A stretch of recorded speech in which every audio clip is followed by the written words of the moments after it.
तुरंत अगर कोई पाप आ जाता है तो उस पाप को तुरंत अपने जीवन से क्या करना है, दूर करना है। ये मेरे लिए नहीं है, क्योंकि मेरा लक्ष्य कुछ और है। ये मेरे जीवन का मकसद नहीं है, ये पाप, ये बुराई मेरे जीवन का मकसद नहीं है। मुझे बस अपने परमेश्वर में आगे बढ़ना है।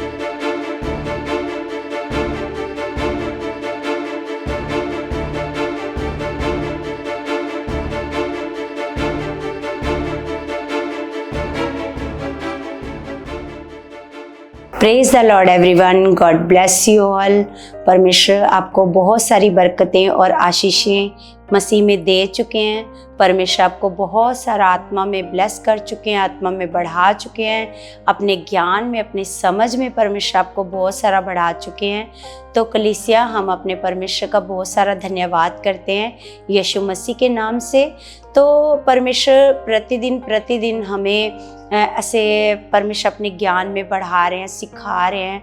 जैसे जैसे हम परमेश्वर में बढ़ रहे हैं, वैसे वैसे परमेश्वर के ज्ञान में हम बढ़ते जा रहे हैं और गहरी बातों को हम समझ पा रहे हैं, क्योंकि ये परमेश्वर की हमारे ऊपर दया। कलीसिया, हम अपने आप से इस योग्य नहीं है कि हम कुछ कर सकें, हम कुछ भी नहीं है, क्योंकि जो कुछ है वो सर्वशक्तिमान परमेश्वर है और उसकी हम पर दया है। उसकी हम पर दया है, तभी हम चल फिर पा रहे हैं, उठ पा रहे हैं, परमेश्वर का नाम ले पा रहे हैं, अपनी जीव से प्रभु की महिमा कर पा रहे हैं। ये भी परमेश्वर की दया के कारण ही कर पा रहे हैं ना।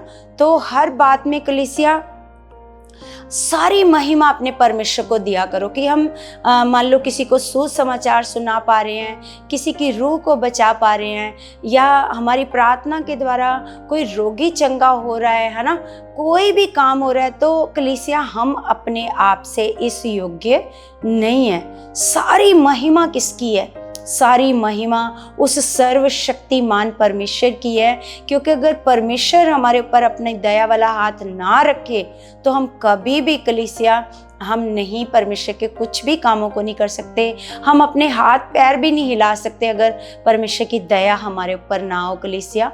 तो सच में हमें जो कुछ भी काम हमारे द्वारा परमेश्वर करवाता है, करवाने वाला वो खुदा है। तो सारी महिमा किसको देनी है? उस खुदा को ही देनी है कलीसिया।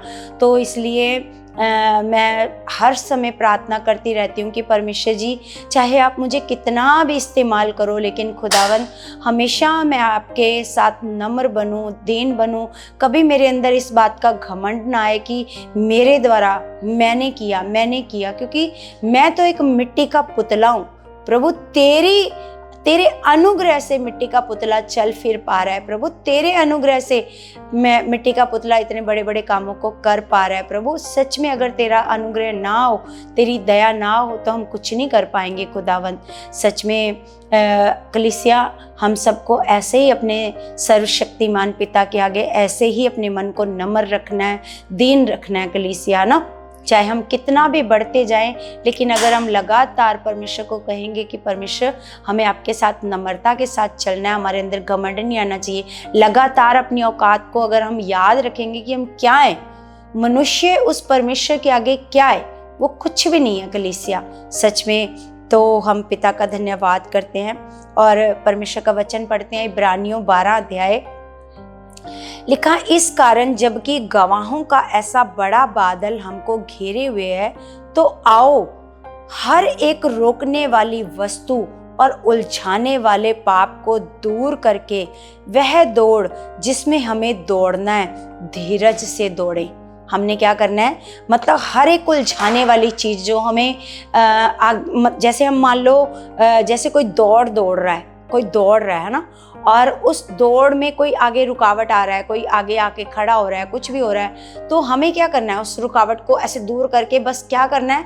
अपनी दौड़ को जारी रखना है। तो ये ऐसे परमेश्वर का वचन कह रहा है, लिखा, तो आओ हर एक रोकने वाली वस्तु और उलझाने वाले पाप को दूर करके, जो पाप हमें उलझाता है, जो दौड़ पौलुस हमें दौड़ने को कहता है कि इस प्रकार दौड़ो कि इनाम पाओ, है ना। मतलब दौड़ने को कह रहा है कि लगातार निशाने की ओर, जैसे पौलुस अपने बारे में कहता है कि मैं निशाने की ओर लगातार दौड़ा चला जाता हूँ। तो हमें भी अगर हमें दौड़ना है, उस दौड़ में दौड़ना है, प्रभु के साथ बढ़ना है तो हर एक रास्ते में उलझने तो आएंगी, परेशानियां तो आएंगी, है ना। पाप भी आएगा जो आपको उलझा लेगा, वो आपको दौड़ में आगे जाने नहीं देगा। तो लिखा हर एक उलझाने वाले पाप को दूर करके तुरंत हमने क्या करना है, क्योंकि हमें अपना लक्ष्य नहीं भूलना। कलीसिया, हमारा लक्ष्य है, हमने बस दौड़ना है। परमेश्वर पिता ने जो हमारे लिए दौड़ जो इनाम रखा है, उसको जीतने के लिए क्या करना है, हमने बस दौड़ना है। तो तुरंत अगर कोई पाप आ जाता है तो उस पाप को तुरंत अपने जीवन से क्या करना है, ऐसे दूर करना है। ये मेरे लिए नहीं है, क्योंकि मेरा लक्ष्य कुछ और है, मुझे कहीं और ऐसे जाना है। ये मेरे जीवन का मकसद नहीं है, ये पाप, ये बुराई मेरे जीवन का मकसद नहीं है। मुझे बस अपने परमेश्वर में आगे बढ़ना है। तो लिखा, वह दौड़ जिसमें हमें दौड़ना है, धीरज से दौड़े, उतावलापन नहीं करना कोई भी। जैसे क्योंकि शैतान यही चाहता है, आप उतावली से बोलो, हमें कोई फायदा ही नहीं हो रहा, हमें तो ये नहीं हो रहा, कुछ भी ऐसा अपने मुंह से बोलो। हमें धीरज रखना है, उस दौड़ में दौड़ना भी है और धीरज भी रखना है, क्योंकि परमेश्वर का वचन कहता है कि परमेश्वर अन्यायी परमेश्वर नहीं है कि वो तुम्हारे प्रेम को ना देखे। जो कुछ भी हम परमेश्वर के लिए करेंगे, परमेश्वर देख रहा है ना। वो सच्चा न्यायी परमेश्वर है। तो आगे लिखा है, और विश्वास के कर्ता और सिद्ध करने वाले यीशु की ओर ताकते रहें। हमने अपना फोकस किसकी ओर रखना है? यीशु की ओर। किसकी ओर रखना है? यीशु को ताको, यीशु को देखो कि यीशु ने किस प्रकार उस दौड़ को ऐसे दौड़ा, किस प्रकार यीशु ने वो इनाम पाया। तो लिखा है, जिसने उस आनंद के लिए जो उसके आगे धरा था, लज्जा की कुछ चिंता ना करके क्रूस का दुख सहा और परमेश्वर के सिंहासन की दाहिनी ओर जा बैठा। तो परमेश्वर के दाहिनी ओर बैठने के लिए प्रभु यीशु मसीह को एक शर्मिंदगी उठानी थी, क्रूस की शर्मिंदगी, है ना। तो लिखा है, उसने लज्जा की भी कुछ चिंता नहीं करी, उस शर्मिंदगी की भी कुछ चिंता, क्योंकि हम जानते हैं कि जो क्रूस था वो एक शर्मिंदगी की निशानी थी, वो एक पाप की निशानी थी। लेकिन प्रभु ने क्या किया? पर प्रभु अपने लक्ष्य को जानता था कि प्रभु का लक्ष्य क्या है, मकसद क्या है इस पृथ्वी पर आने का। वो भूला नहीं। रास्ते में चाहे कितनी भी रुकावटें आई, कितनी मुश्किलें आई, लेकिन प्रभु ने क्या किया? प्रभु ने अपने फोकस को नहीं खोया। इसलिए हमें भी क्या करना है? हमें भी अपने फोकस को नहीं खोना है। कलीसिया, इसी प्रकार हमें सीखना है यीशु मसीह के जीवन से। तो लिखा है कि लज्जा की कुछ चिंता ना करके क्रूस का दुख सहा और परमेश्वर के सिंहासन की दाहिनी ओर जा बैठा। इसलिए उस पर ध्यान करो जिसने अपने विरोध में पापियों का इतना विरोध सह लिया कि तुम निराश होकर साहस ना छोड़ दो।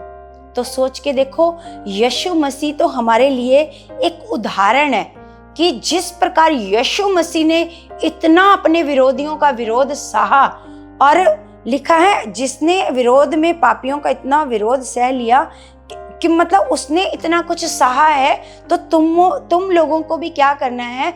ये इन चीजों का सामना करना है, इन चीजों को सहना है ना। ये चीजें हमें परमेश्वर इसलिए पहले से परमेश्वर अपने वचनों से क्या कर रहे हैं? गाइड कर रहे हैं ना कलीसिया। तो आगे लिखा कि तुमने भी क्या करना है? उस पर ध्यान करो जिस प्रभु यीशु मसीह ने अपने विरोध में विरोध में पापियों का इतना विरोध सह लिया कि तुम निराश होकर साहस ना छोड़ दो।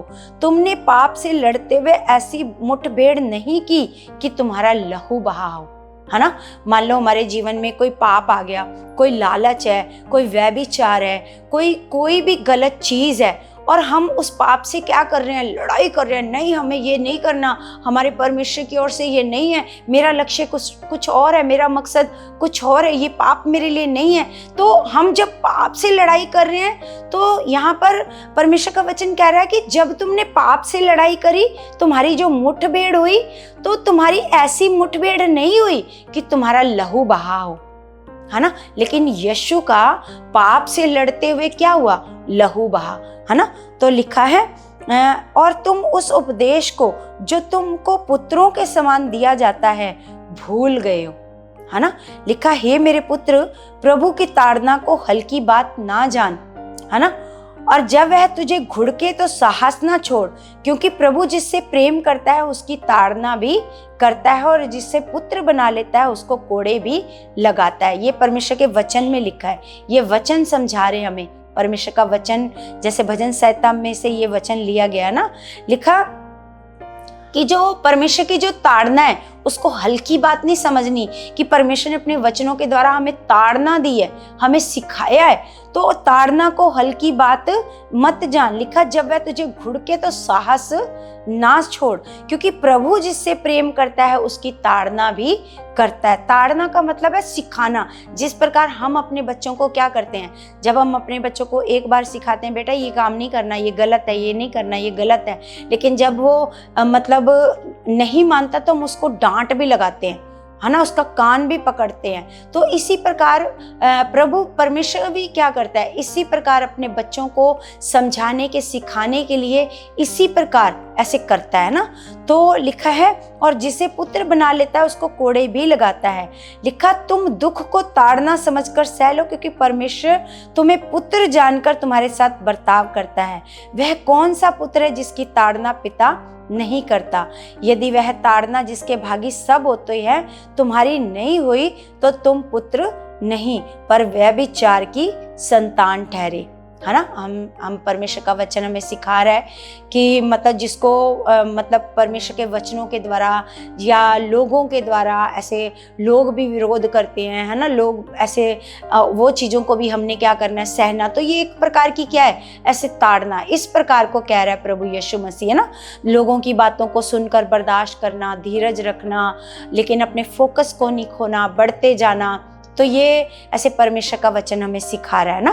तो आगे लिखा, फिर जबकि हमारे शारीरिक पिता भी हमारी ताड़ना किया करते थे और हमने उनका आदर किया। जब हमारे शारीरिक पिता हमें डांटते थे तो फिर भी हम अपने पिता का क्या करते थे, आदर करते थे, है ना। तो लिखा है, तो क्या आत्माओं के पिता के और भी अधीन ना रहे?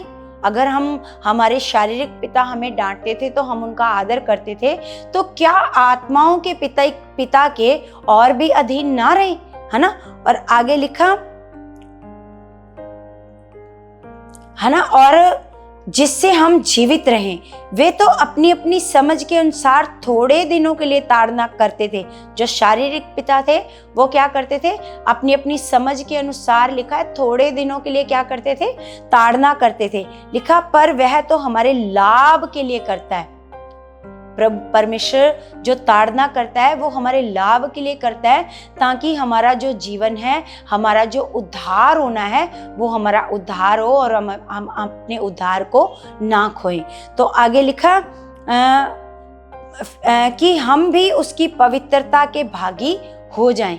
इसलिए परमेश्वर हमें बार बार बताता है कि ये पाप है, ये बुराई है, ये काम तुम्हारे लिए नहीं है, ये गलत काम है, ये करोगे तो ऐसे होएगा, ये करोगे तो ऐसे होएगा। तो इस प्रकार परमेश्वर अपने वचनों के द्वारा क्या करता है, हमारी ऐसे ताड़ना करता है ना।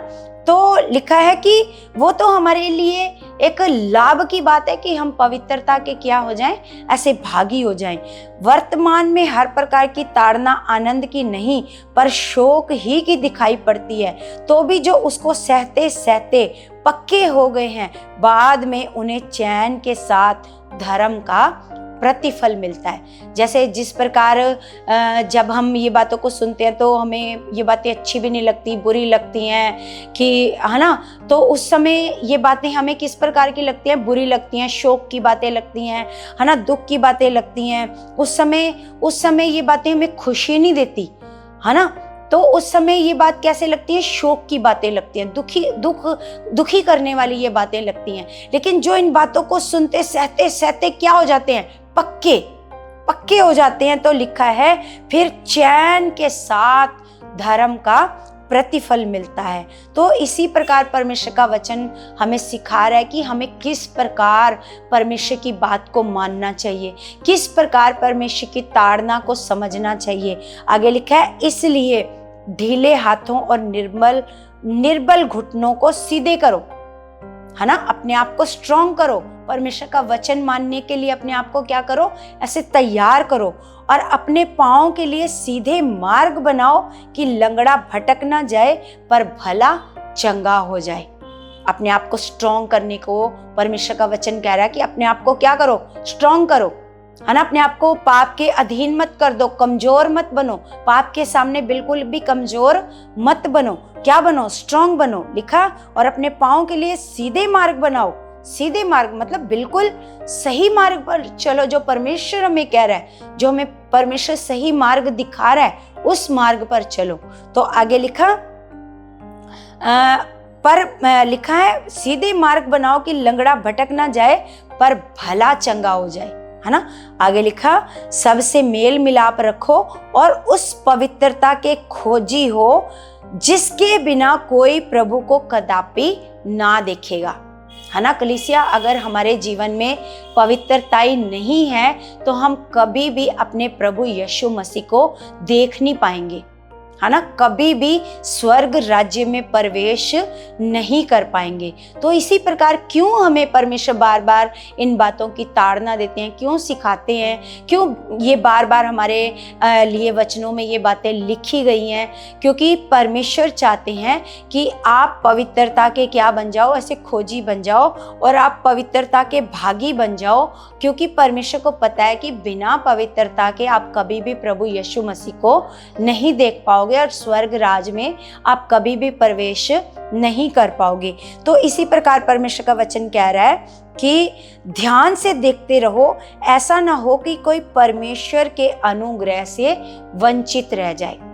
यहाँ पर परमेश्वर का वचन ऐसे खास रीति पर परमेश्वर का वचन ऐसे हमें बता रहा है कि क्या करते रहो, ध्यान से देखते रहो, ऐसा ना हो कि कोई परमेश्वर के अनुग्रह से वंचित हो जाए या कोई कड़वी जड़ फूटकर कष्ट दे और उसके द्वारा बहुत से लोग अशुद्ध हो जाएं, है ना। बहुत से लोग, जैसे कई लोग किसी के ऐसे बहकावे में आ जाते हैं, बहुत सारे घर वालों की बातों में आ जाते हैं। तू कौन से मार्ग पर चल पड़ा, ये क्या हमारा रास्ता है, ये तो धर्म बदलवाते हैं, ये तो ऐसे करते हैं। तो लोग क्या करते हैं, लोग फिर प्रभु को छोड़ देते हैं। तो जब प्रभु को छोड़ दिया तो अनुग्रह से क्या हो गए, ऐसे वंचित हो गए, है ना। जब अनुग्रह से वंचित हो जाएंगे तो उद्धार को कभी भी प्राप्त ऐसे नहीं कर पाएंगे। तो यहाँ पर लिखा है कि कोई भी कड़वी जड़ फूटकर कष्ट दे और उसके द्वारा बहुत से लोग अशुद्ध हो जाएं। और लिखा है ऐसा ना हो कि कोई जन व्यभिचारी या एसाव के समान अधर्मी हो। यहाँ पर एसाव का जिक्र आ रहा है क्योंकि एसाव ने क्या किया था, ऐसे लालच किया था, खाने पीने का क्या कर लिया एसाव ने, ऐसे लालच कर लिया। लिखा कोई भी जन व्यभिचार ना बने और कोई भी जन लालची ना बने। एसाव का इसलिए जिक्र आया। लिखा एसाव के समान अधर्मी हो जिसने एक बार के भोजन के बदले अपने पैर लोटे होने का पद बेच डाला। तुम जानते हो कि बाद में जब उसने आशीष पानी चाहिए तो अयोग्य गिना गया और आंसू बहा कर खोजने पर भी मन फिराव का अवसर उसे ना मिला। तो इस प्रकार परमेश्वर ने क्यों एसाव का जिक्र किया कि क्योंकि एसाव को बाद में वो आशीष ऐसे नहीं मिली। उसने बहुत प्रार्थनाएं की, बहुत ऐसे आंसू बहाए, लेकिन उसको वो वाली आशीष फिर दोबारा नहीं मिली। तो इसी प्रकार परमेश्वर सिखा रहा है कि जो गलती एसाव ने करी वो गलती तुम मत करना, कि तुम भी फिर बाद में गिड़गिड़ाओ, पछताओ, तो फिर तुम्हारी भी प्रार्थना ऐसे नहीं सुनी जाएगी। तो आगे लिखा तो तुम उस पहाड़ के पास जो छुआ जा सकता था और आग से प्रज्वलित था और काली घटा और अंधेरा और आंधी के पास और तुरही की ध्वनि और बोलने वाले के ऐसे शब्द के पास नहीं आए जिसके सुनने वालों ने विनती की कि अब हमसे और बातें ना की जाएं, क्योंकि वे उस आज्ञा को ना सह सके। यदि कोई पशु भी पहाड़ को छुए तो उस पर पथराव किया जाए। और वह दर्शन ऐसा डरावना था कि मूसा ने कहा मैं बहुत डरता और कांपता हूँ, है ना। तो लिखा, पर तुम सिय्योन के पहाड़ के पास और जीवते परमेश्वर के नगर स्वर्गीय यरूशलेम के पास और लाखों स्वर्गदूतों और उन पहलौठों की साधारण सभा की कलीसिया जिसके नाम स्वर्ग में लिखे हुए हैं और सबके न्यायी परमेश्वर के पास और सिद्ध किए हुए धर्मियों की आत्माओं और नई वाचा के मध्यस्थ यीशु और छिड़काव के उस लहू के पास आए हो जो हाबिल के लहू से उत्तम बातें कहता है। तो ये जो मूसा के समय पर जो पहाड़ था, आग वाला पहाड़, जिसको पशुओं को भी छूने की इजाजत नहीं थी, जो छुएगा वो क्या हो जाएगा, ऐसे मर जाएगा। तो परमेश्वर कह रहा है तुम अब उसके पास नहीं हो, तुम कैसे हो? लिखा, तुम सिय्योन के पहाड़ के पास हो, मतलब हम परमेश्वर के पास हैं। लिखा, और जीवते परमेश्वर के नगर स्वर्गीय यरूशलेम के पास और लाखों स्वर्गदूत। अब तो हम अनुग्रह के समय में हैं कलीसिया, अब है ना। तो हमारे ऊपर अनुग्रह है कि अभी अगर हम अपने मन को फिराते हैं, अभी अगर हम अपने पापों को, गुनाहों को छोड़ देते हैं, तौबा करते हैं, तो सच में अभी परमेश्वर का अनुग्रह हमारे लिए है कलीसिया, है ना। तो लिखा है हम तो किसके पास आए हैं? अपने प्रभु यीशु मसीह के पास आए हैं, जिसने हमारे लिए अपने पवित्र लहू को ऐसे बहाया है। तो लिखा है वो उसका लहू, लिखा है हाबिल के लहू से उत्तम बातें कहता है ना। तो आगे लिखा, सावधान रहो और उस कहने वाले से मुंह ना फेरो, क्योंकि वे लोग जब पृथ्वी पर की चेतावनी देने वाले से मुंह मोड़कर ना बच सके, तो हम स्वर्ग पर से चेतावनी देने वाले से मुंह मोड़कर कैसे बच सकेंगे, है ना। जब मूसा उनको बता रहा था, सिखा रहा था, उनको बता रहा था कि ऐसे मत करो, ऐसे मत चलो, ऐसे चलो, तो जब वो उसकी बातें सुनकर नहीं, जब उन्होंने नहीं अपने मन को फिराया, नहीं अपने आप को बदला, तो नहीं बच सके। तो लिखा, अब तो हमें कौन सिखा रहा है? स्वर्ग का परमेश्वर हमें सिखा रहा है। सोचो, वो मूसा के ऐसे सिखाने से जब वो नहीं ऐसे बच पाए, तो सोचो हमें तो कौन सिखा रहा है? हमें तो लिखा है अगर हम उसके शब्द को इग्नोर करेंगे तो कैसे बच पाएंगे कलीसिया, है ना। तो आगे लिखा मुंह मोड़कर कैसे हम अगर इग्नोर, मुंह मोड़ना होता है इग्नोर, जो परमेश्वर हमें कह रहा है, जो हमें सिखा रहा है। तो ये परमेश्वर के वचन नॉर्मल वचन नहीं है कलीसिया, है ना। तो हमने इन वचनों से मुंह नहीं मोड़ना, इन वचनों पर चलना है, इन वचनों को मानना है, अपने आप को बदलना है, अपने जीवन से पाप और बुराइयों को छोड़ना है, अपने आप को पवित्र बनाना है ना, क्योंकि ये स्वर्गीय पिता का परमेश्वर का वचन है। तो लिखा है अगर हम इनसे मुंह मोड़ेंगे तो कैसे हम लोग बच पाएंगे, है ना। तो लिखा है उस समय तो उसके शब्द ने पृथ्वी को हिला दिया, पर अब उसने यह प्रतिज्ञा की है कि एक बार फिर मैं न केवल पृथ्वी को वरन आकाश को भी हिला दूंगा। और ये वाक्य एक बार फिर इस बात को प्रकट करता है कि जो वस्तुएं हिलाई जाती हैं वे सृजी हुई वस्तुओं के कारण टल जाएंगी, है ना। तो यहाँ पर परमेश्वर का वचन कह रहा है कि एक बार फिर से मैं आपको बता देता हूँ कि जो वस्तुएं हिलाई जाएंगी वो सृजी गई हैं, वो खत्म हो जाएंगी, वो टल जाएंगी। लिखा है ताकि जो वस्तुएं हिलाई नहीं जाती वे अटल बनी रहें। इस कारण हम इस राज्य को पाकर जो हिलने का नहीं कृतज्ञ हों, क्योंकि स्वर्ग पहले से बना है, वो अटल है ना, वो कभी भी नाश ऐसे नहीं होएगा। लिखा इस कारण हम इस राज्य को पाकर जो हिलने का नहीं कृतज्ञ हों और भक्ति और भय सहित परमेश्वर की ऐसी आराधना करें जिससे वह प्रसन्न होता है, क्योंकि हमारा परमेश्वर भस्म करने वाली आग है। तो कलीसिया हमें खुदा का वचन ऐसे सिखा रहा है, हमें पिता का वचन सिखा रहा है कि आज वो समय है, अभी हमारे पास हमें अनुग्रह, अभी हमारे लिए परमेश्वर का अनुग्रह है कि इसी समय चाहे हमने कितने गुनाह किए हैं, चाहे कितने पाप किए हैं, अगर हम इस समय अपने मन को फिरा लेते हैं और पापों को छोड़ देते हैं, अपने जीवन को परमेश्वर के वचनों के अनुसार बना लेते हैं, तो अभी भी वो अनुग्रह हमारे जीवन में क्या करेगा, काम करेगा। तो सच में कलीसिया मेरा ये विश्वास है, मेरा ये भरोसा है कलीसिया कि ये जो खुदा का वचन आपने सुना है, तो आपके जीवन में चाहे कितने भी पाप आए, आपको उलझाएं, आपको परमेश्वर के वचनों में ना चलने दें, उस दौड़ में आगे ना बढ़ने दें, उलझा के रखें, लेकिन आपने उसको क्या करना है, अपने से अलग करना है और अपने आप को परमेश्वर के वचनों से आगे बढ़ाते जाना है और ना कि उस पाप में फंसना है। जो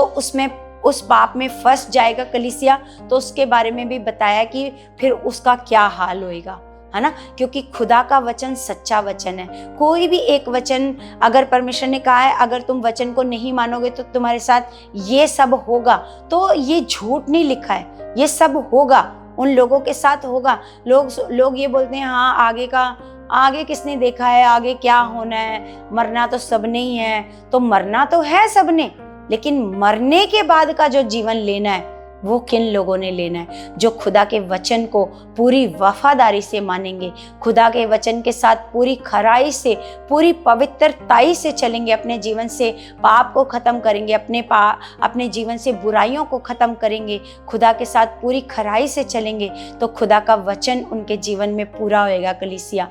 तो सच में कलीसिया, जो वचन आज आप लोगों ने सुना है, जो खुदावंद ने दिया है, क्योंकि मेरी तो कोई योग्यता ही नहीं है कलीसिया कि मैं आपको कोई वचन सिखा सकूं, क्योंकि ये परमेश्वर की दया है हमारे ऊपर, जो परमेश्वर अपने वचनों से हमें, मुझे भी सिखाते हैं और आपको भी परमेश्वर क्या करते हैं, ऐसे सिखाते हैं। तो कलीसिया, आपने किसी भी परमेश्वर के वचन को ऐसे नॉर्मल नहीं समझना। कोई भी खुदा का वचन नॉर्मल वचन नहीं है कलीसिया, है ना। परमेश्वर का वचन बड़ा प्रभावशाली वचन है, क्योंकि वचन में लिखा है कि कोई भी परमेश्वर का वचन बिना पूरा हुए टलेगा नहीं, वो पूरे होंगे खुदावंद के वचन। तो क्योंकि वो सर्वशक्तिमान खुदा है, उसके तुल्य कोई और दूसरा परमेश्वर है ही नहीं है कलीसिया। तो अपने अंदर परमेश्वर का भय रखना है, परमेश्वर का आदर रखना है, परमेश्वर के साथ पूरे अच्छे मन के साथ चलना है कलीसिया। अगर आप इस मन के साथ चलोगे तो खुदावंद आपको बहुत ब्लेस करेगा, बहुत आशीष देगा, आपको बहुत बढ़ाएगा और आपको स्वर्ग राज्य का खुदावंद क्या बनाएगा, ऐसे वारिस बनाएगा कलीसिया। तो कलीसिया, मेरा ये विश्वास है कि जो वचन आपको आज परमेश्वर ने सिखाया है, उसके द्वारा परमेश्वर ने आपको बहुत सारा ब्लेस किया है, बहुत सारा बढ़ाया, आपके मन को खोला है और आज से आपने एक डिसीजन ले लिया है। मेरा ये विश्वास है कि जितने लोग ये वीडियो सुनेंगे, आज से वो डिसीजन लेंगे कि हम पाप को अपने जीवन से छोड़ेंगे और परमेश्वर के साथ पूरी पवित्रताई से और खराई के साथ चलेंगे। मेरा ये विश्वास है कलीसिया कि ऐसा मन आप लोगों के अंदर आ चुका है। तो मेरा ये विश्वास है कि परमेश्वर अपने वचनों के द्वारा आपके मन को बदल चुके हैं और आपको बहुत सारा ऐसे विश्वास में बढ़ा चुके हैं। परमेश्वर अपने वचनों के द्वारा आपको बहुत सारा ऐसे ब्लेस कर चुके हैं। तो कलीसिया, जैसे हम हर बार ऐसे रिक्वेस्ट करते हैं अपनी वीडियो में कि आपने इस चैनल को, जो भी लोग देखें वो इस चैनल को ज़्यादा से ज़्यादा सब्सक्राइब करो और लाइक भी करा करो कलीसिया। आप बहुत कम ऐसे लाइक करते हो वीडियो को, लेकिन जो भी वीडियो को देखें, जितने भाई बहन मसीह लोग वीडियो को देखते हैं, वो सब वीडियो को लाइक करो, है ना, और आगे से आगे लोगों तक ऐसे शेयर करो ताकि परमेश्वर का वचन बहुत सारे लोगों तक जाए और लोग परमेश्वर को वचन को सुनकर अपने मन को फिराएं और पापों से बाहर आएं। तो कलीसिया, मेरा ये विश्वास है कि ऐसा हो चुका है यीशु के नाम से। तो कलीसिया, हम सब प्रार्थना में जाएंगे, अपने मन को परमेश्वर में लगाते हैं, सब अपने हाथों को उठाएंगे। स्वर्गीय पिता, मैं आपका धन्यवाद करती हूँ। सर्वशक्तिमान पिता परमेश्वर जी, आप महान हो खुदावंद, सर्वशक्तिमान खुदा, आपके तुल्य कोई और सामर्थी परमेश्वर नहीं है खुदावंद, आपके जैसा कोई और दयालु परमेश्वर है ही नहीं है खुदावंद। जैसे आपने हमारे गुनाहों को, पापों को क्षमा किया पिता परमेश्वर जी, मेरे महान खुदावंद पिता परमेश्वर जी, मैं आपके बच्चों के लिए दुआ करती हूँ मेरे खुदावंद, मेरे महान पिता परमेश्वर, कि आज का जो वचन है परमेश्वर, इनके हृदय रूपी पटिया पर लिखा जा चुका है परमेश्वर। और परमेश्वर, सच में ये आपके वचन को सुनकर खुदावंद अपने मन को फिरा चुके हैं परमेश्वर, पापों से तौबा कर चुके हैं, अपने जीवन से सारे पापों को खत्म कर चुके हैं पिता, और पवित्रताई को परमेश्वर अपने जीवन में ये अपना चुके हैं परमेश्वर, और मेरा विश्वास है खुदा ऐसा हो चुका है। आपने मेरी प्रार्थनाओं का उत्तर दे दिया है यीशु मसीह के नाम से। आमीन आमीन। सबको जय मसीह की।